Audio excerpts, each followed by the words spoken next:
Tell me when you're ready. Roll it. You're good. Good afternoon, everybody. I'm Dr. Tim Peterson. I'm Medical Director for the Blood Center and for the Tulane Hospital System's Blood Bank. We appreciate all of our media being here today to help us in a very serious situation that's been ongoing for 3 or 4 weeks lately and is anticipated to possibly continue. We have a severe shortage of blood and blood components that are available for the patients in our region.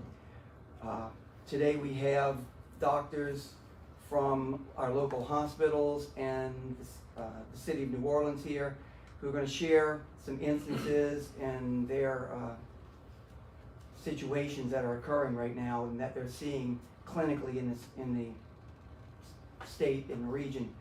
And so, again, we want to thank you all for coming. Since I'm here first, I want to give you an idea of what I'm seeing over at Tulane University.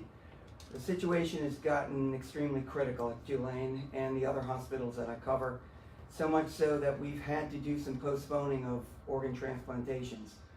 We've also had to postpone scheduled red blood cell exchanges for many of our sickle patients who get a monthly exchange for sickle cell anemia to prevent problems occurring.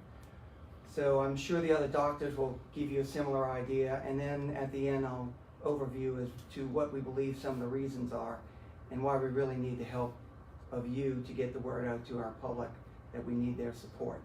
So I have Dr. Jennifer DeVagno here from the City of New Orleans Health Department. She's going to give you an idea. Thanks, Mr. Peterson. Thanks, everybody. Most of the time when I get up here, I talk about COVID, and certainly COVID was one of, if not the leading cause of death in New Orleans over the past year. And it's taken a lot of attention. Blood donations were critical for many of the patients that we saw in COVID for a variety of reasons, because they have so many different complications that can happen. But other emergencies didn't go away. And as the city and the country has reopened and as folks are returning to their normal lives, with that comes the normal emergencies that require blood on a daily basis. So it's the severe car accidents, it's the surgeries, it's various bleeding conditions, various cancers where patients present to emergency departments like the one where I work, very, very sick, critically ill, with blood being the treatment that they need in order to sustain life. So continuing to deal with the COVID pandemic and all of its challenges in the healthcare system, as well as now the possibility of a real blood shortage, would be absolutely devastating if we allowed that to continue. So, as a ER physician, as a health director, I really urge everybody to do their part to keep our community protected. Number one, get your vaccine. Number two, when you're done getting your vaccine, please consider donating blood. Thank you. Hi everybody, thanks for coming out. I'm Dr. Lewicki. I'm the medical director of the blood bank at University Medical Center. So as I believe we are probably the biggest user of blood in town, since we are the major level 1 trauma center, as well as the major burn center, and along with all the other things that we do. Unfortunately for us with trauma, we certainly are also postponing surgeries, sickle cell exchanges, things like that. Our major issue is a lot of our patients can't wait. And that is a huge problem, and to be honest, we have been extremely lucky that we have not had several severe traumas in a row, that I'm actually very surprised that I have not yet, unfortunately, had to make a call of I don't have blood to support someone who critically needs it. We have done things to, adjust what we do to try and have more blood available, which luckily has gone quite well, and again, we've been very lucky. But a single trauma patient can use over 100 units of blood fairly often, and we've just been very lucky that has not happened. Other issues kind of for us, obviously, that also, puts everyone else out and makes our normal services very inconvenient. We are also postponing surgeries, those sorts of things. But a big one for us is just those trauma patients who can't wait. And I think it's a big thing to be aware of, that although we've had COVID and a lot of people have been stuck at home and things like that, a lot of our trauma patients and severe traumas have actually gone up in the last year. Amazingly, less people are on the road, but we've had more serious and fatal accidents in the last year than we had previously in 2019. And actually right now, I can tell you, we have been giving out more blood for the last 3 or 4 months than we ever had before. Our last 3 or 4 months have been the busiest months we've ever had at university. So it is very critical for us that, we very much have patients who cannot wait. And I kind of encourage everyone to go donate, and always keep in mind that it could be you or your family member who's in a bad car accident or some other traumatic episode, and that you can't wait when that blood is needed. And of course, for us as a trauma center, we especially encourage anyone who is a type O. You are the universal blood donor. We need your blood above everybody else's. So please get out there and roll your sleeves up. We will all greatly appreciate it. Hello, I'm Dr. Corey Hebert with LSU Health Sciences Center, and I just want to make an appeal to the community, because what we're looking at is a very dire situation.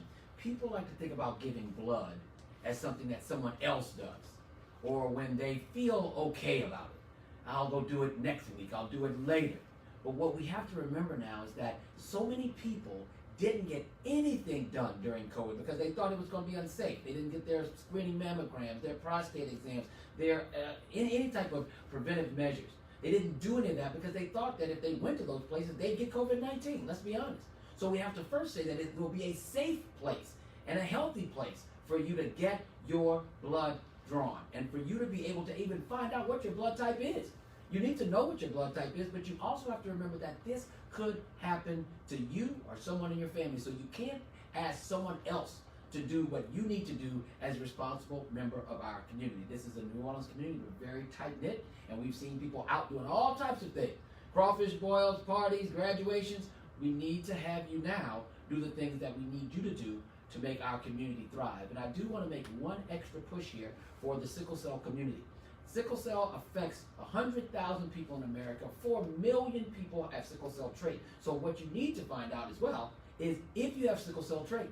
So many people in New Orleans have no idea. You need to find that out, and by coming to get the blood, you can find out a lot of things about yourself. But what you also have to remember is that these folks that have sickle cell disease, they need blood transfusions, a lot of blood transfusions. And if we can't do that for the folks that are hurting most in our community, then what kind of community are we? So I'm making a final push. Please, if you know that you're a healthy person, can come out, give some blood, please roll up your sleeves. It will be greatly appreciated, and it will always come back to you. Karma is something that we cannot get away from. Thank you. Hi, I'm Dr. Matthew Stark. I'm here from Children's Hospital. I'm the medical director of the transfusion services, and I'll have to remember to never go after that man again. He's excellent. So the question is, where does this blood go? You're going to roll up your sleeve, you're going to give your time, you're going to give your effort, you're going to come somewhere that you're scared to go to, and who's it that's going to benefit from this? And for us, in children's, it's neonates. It's people smaller than a football that need this blood. It's people that have congenital heart disease that need this blood. It's people that have brain tumors. Right now, we have a child going over to West Jefferson to get embolized. Once that child's done being embolized, he's going to be sitting on a surgery room table. They're going to put instruments inside this child's head and try to remove a brain tumor. And that child's going to need a ton of blood. I was thanking Ian, I was thanking Mr. Wilder this morning. Told him that I walked in and my blood fridge was full this morning. It was like Christmas morning. There are some days when I walk in, I have 2 or 3 units left for these children.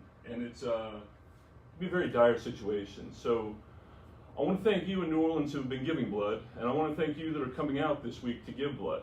On Wednesday, I want to invite you to Children's Hospital State Street campus to give blood. And if it's not you, then who's going to come? Thank you for your time. Oh, pretty good. Thank you. I learned something today.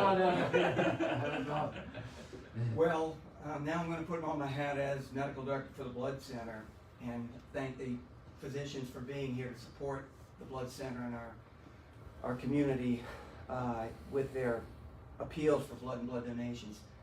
There's a lot of reasons why we believe blood donations have been down, and it's not just here, it's a nationwide crisis. Recently our governor came out with a proclamation asking all who are eligible to donate to please consider becoming a donor. And we've really had kind of the perfect storm that hit. In the last 3 weeks, we've had enormous amounts of rain, 3, 4, 5 days in a row with multiple inches every day that are affecting people able to even get out and go to blood drives. With the hospitals, as Dr. Vegno mentioned, coming back on and the community opening up, many, many more elective procedures are being scheduled. And unfortunately, the third part of this is a lot of our donations come from high schools and colleges. About 25 to 30% come from our young donors. Don't ever let anyone say that our youngsters do not do their part. They are very, very strong when it being support of the blood center and donations. But unfortunately, with remote schooling, many of us aren't able to go out and have mobile drives at their centers.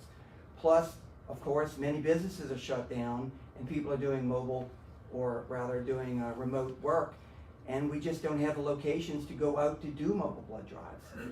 So when all of this comes together and the anticipation, we know that summertime is a very difficult time to donate blood because schools are not in session anyway.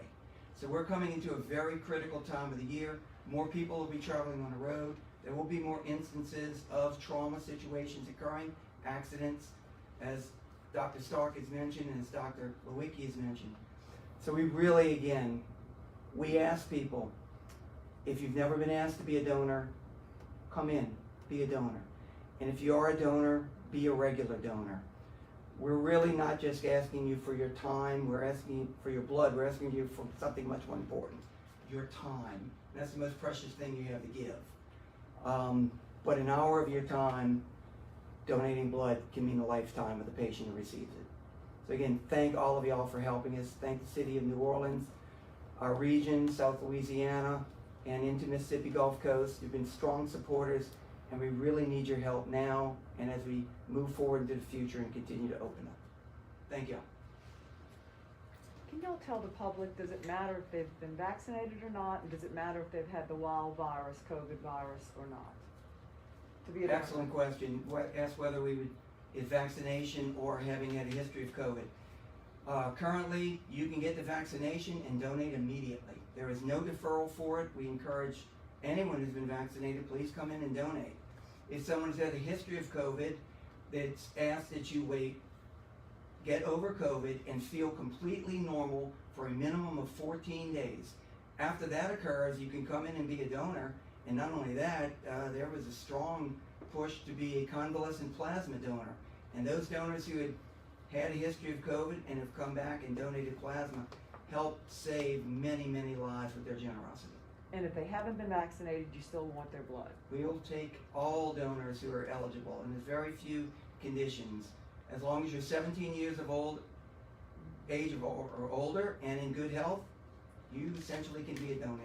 And there are very few medications that would preclude somebody from being a volunteer donor. And one more quick thing for the Level 1 Trauma Center. You said the last 3 months, 4 months has been the highest ever. Is that because of the crime, the GSWs out there that's going on, and as well as the car wrecks? That has certainly contributed to it.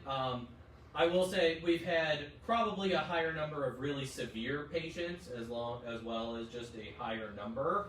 But I will say it's also not just the traumas, it's also the fact that we are also doing a lot of elective surgeries, that sort of a thing. So our increased numbers aren't just trauma, but certainly we've seen a lot more trauma than we were used to. From crime. And if I can, I just want to make a corollary to that.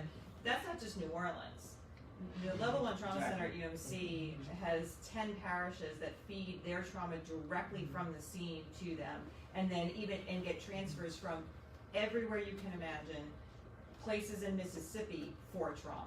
So it's not just the challenges that we, like many cities, are having with violent crime.